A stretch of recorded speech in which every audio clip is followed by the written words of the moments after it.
Olá.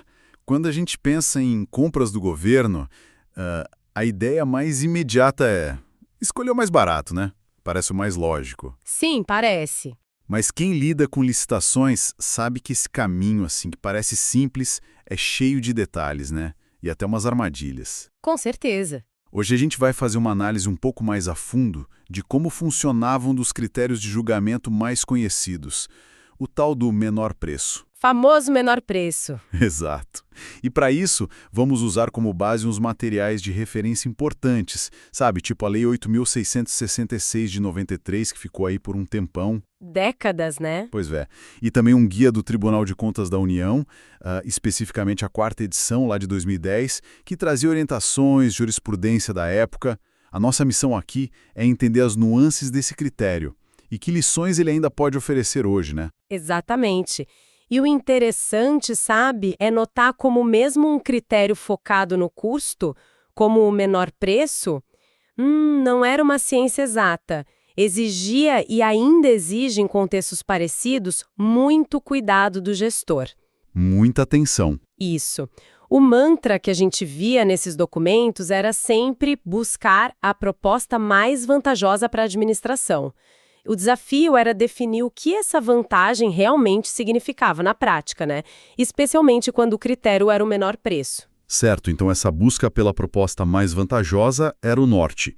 Isso estava lá no artigo 3º da Lei 8666 e tinha decisões do TCU nesse sentido, tipo o Acórdão 436 de 2008 que você mencionou. Mas como isso casava com a regra de escolher o menor valor oferecido? Essa vantagem ia além do cifrão? Critério menor preço era um dos tipos que estavam lá definidos na Lei 8.666, no artigo 45. A regra era clara: ganhava quem atendesse a todas as exigências do edital, todas as especificações e oferecesse o menor valor.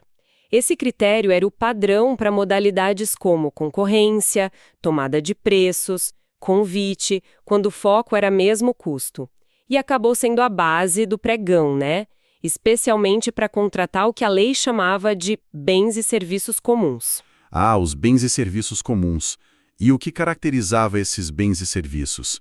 Tinha uma definição mais fechada para isso? Sim, a Lei do Pregão, a 10.520 de 2002, buscava dar uma objetividade para isso. Lá no artigo 1º, parágrafo único, ela definia como comuns aqueles bens ou serviços cujos padrões de desempenho e qualidade podiam ser, digamos, claramente estabelecidos no edital. Usando especificações que já eram usuais no mercado, sabe? Pensa em material de escritório, serviço de limpeza. Coisas padronizáveis. Isso, coisas que dá para descrever e comparar sem muita subjetividade. O guia do TCU até mencionava uma lista de exemplos num decreto da época, o 3.555 de 2000, mas deixava claro que era só um exemplo, não era uma lista exaustiva, não. A chave era essa. Se dava para padronizar e descrever objetivamente, provavelmente era comum. Entendi. Facilita mesmo a comparação direta de preços. Mas para a administração saber se um preço proposto era bom ou ruim, ou até meio suspeito, ela precisava ter um parâmetro, né? Uma referência de mercado, imagino eu. Ponto crucial, fundamental. A Lei 8.666, lá no artigo 43, inciso 4º, já tornava obrigatória a pesquisa prévia de preços. Ah, já era obrigatória? Sim. E isso não era só para ver se o dinheiro no orçamento dava, não. Era fundamental para ter uma base de comparação realista com as propostas que chegavam. Essa pesquisa ajudava a identificar tanto o risco de pagar caro demais, o tal do sobrepreço, que o TCU sempre combateu. Sempre na mira. Até um acórdão que o guia cita, o 1097 de 2007 do plenário.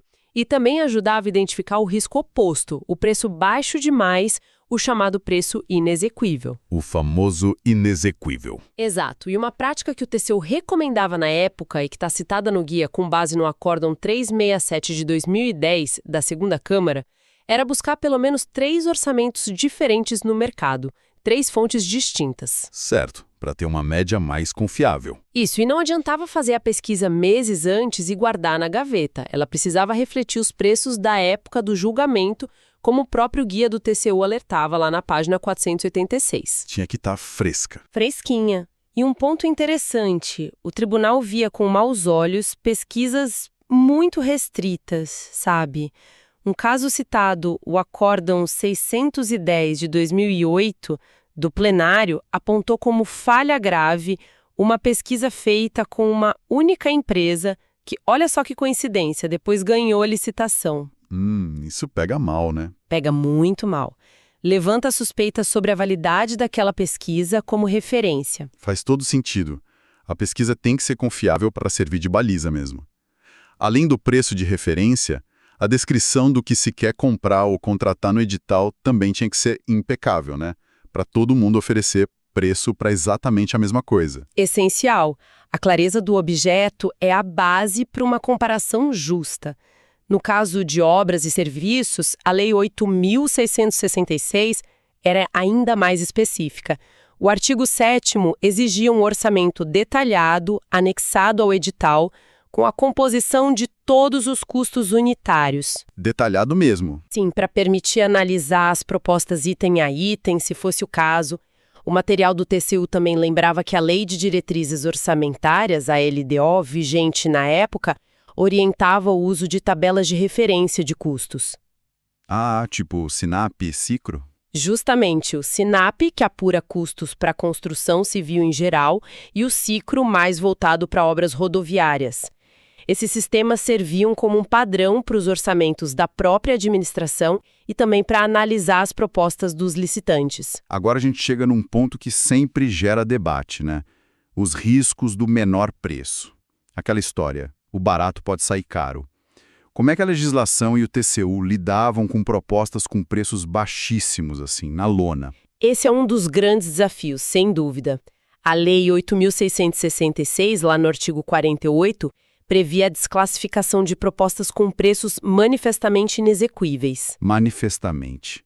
Ou seja, tão baixos que seria impossível cumprir o contrato com aquele valor. A lei até tentava dar umas regras numéricas, especialmente para obras de engenharia, como considerar inexequível valores abaixo de 70% da média das outras propostas ou do orçamento da administração. Uma régua matemática, então. Era uma tentativa, só que aqui entra uma nuance importante que a jurisprudência do TCU da época destacava muito. A desclassificação não podia ser automática, sabe? Não era só aplicar a fórmula e pronto. Ah, não era só fazer a conta. Não. O tribunal, em decisões como o Acórdão 521 de 2007 do plenário, e citando doutrinadores importantes como Marçal Justen Filho, defendia que o licitante tinha que ter a chance de provar que o preço dele era viável. O direito de defesa, digamos assim. Exatamente. Talvez ele tivesse uma condição especial, uma tecnologia mais eficiente, um processo produtivo otimizado. O foco não era punir o preço baixo em si, mas garantir que ele fosse real, que fosse sustentável. Desclassificar sem dar essa chance de demonstração ou sem ter critérios claros no edital para essa análise de execuibilidade, era visto como problemático. Tem outros acórdãos que apontavam isso, como o 1055 de 2009 e o 284 de 2008, ambos do plenário. Interessante essa proteção à eficiência ou a condições talvez mais vantajosas que o licitante pudesse ter.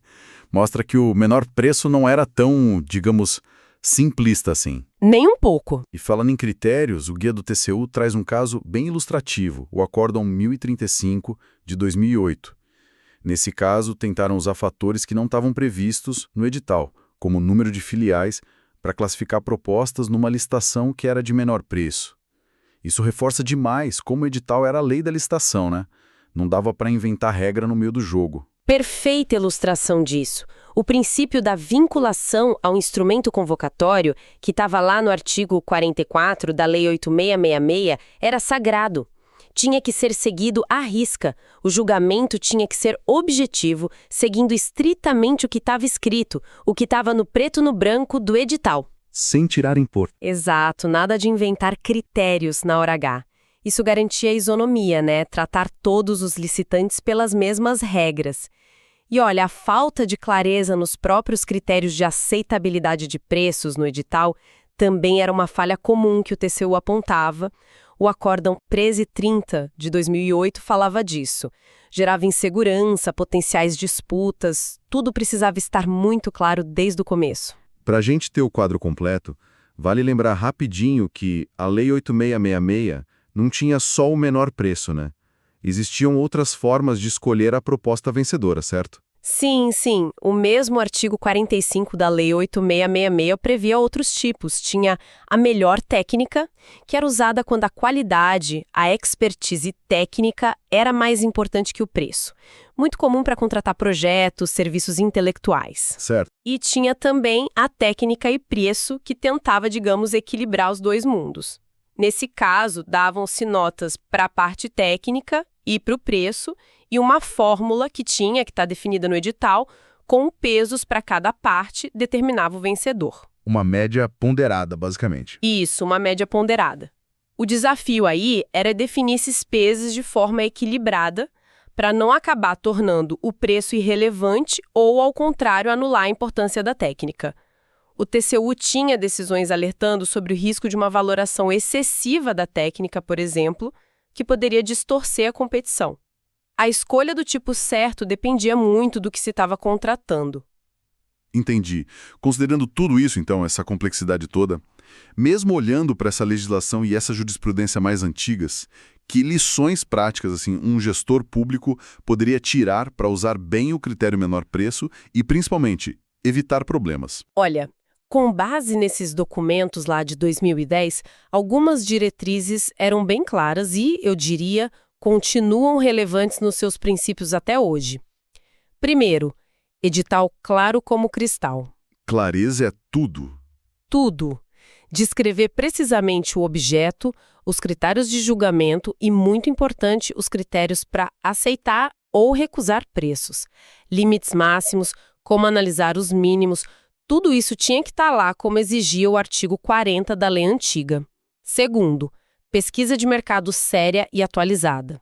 Nada de pesquisa meia-boca. De jeito nenhum. Não só para cumprir tabela, mas fazer uma pesquisa ampla, bem documentada e que reflita os preços do momento, como o TCU sempre cobrou. Terceiro, análise cuidadosa da execuibilidade. Não ter medo do preço baixo, mas investigar. Exato. Não ter medo, mas analisar com critério. Dar ao licitante a chance de se explicar antes de sair desclassificando, seguindo a linha da jurisprudência do TCU da época. Quarto, objetividade no julgamento. Seguir o edital à risca. À risca. Sem subjetividade, sem inventar critério de última hora, respeitando lá o artigo 44. E quinto, um ponto mais formal, mas essencial. Parecer jurídico. O jurídico. Sempre submeter a minuta do edital e do contrato à análise da assessoria jurídica, como mandava o artigo 38, parágrafo único da Lei 8.660. É um filtro importante para evitar ilegalidades, né? Nossa, é. É realmente muito mais complexo do que o nome menor preço faz parecer à primeira vista. Fica bem evidente que, mesmo naquela época, a gestão eficiente e correta de uma licitação por menor preço já exigia uma atenção enorme aos detalhes, aos princípios legais. Não era só pegar a calculadora e ver o menor número, né? Sem dúvida alguma, a busca pela proposta que realmente fosse a mais vantajosa para o interesse público sempre envolveu essa dança delicada entre o custo, a qualidade mínima que tem que ser garantida, a conformidade com a lei e a necessidade de tratar todo mundo que está competindo de forma justa e isonômica. É um equilíbrio difícil. Muito. As leis mudam, os procedimentos se modernizam. Hoje a gente tem a nova lei de licitações, né, com as regras dela, mas a responsabilidade do gestor em fazer boas escolhas com dinheiro público e fundamentar bem as suas decisões, isso é perene. Os desafios de fundo, eles permanecem. Isso deixa a gente com uma reflexão importante, eu acho. Será que a pressão constante por economia, que é super legítima, super necessária, será que ela não acaba, às vezes, ofuscando a análise cuidadosa desses outros fatores que são essenciais? Como os riscos de uma proposta inexequível ou a importância de ter um edital bem feito, bem amarrado? Pois é. É um equilíbrio delicado mesmo, que exige uma vigilância constante do gestor, né? Constante.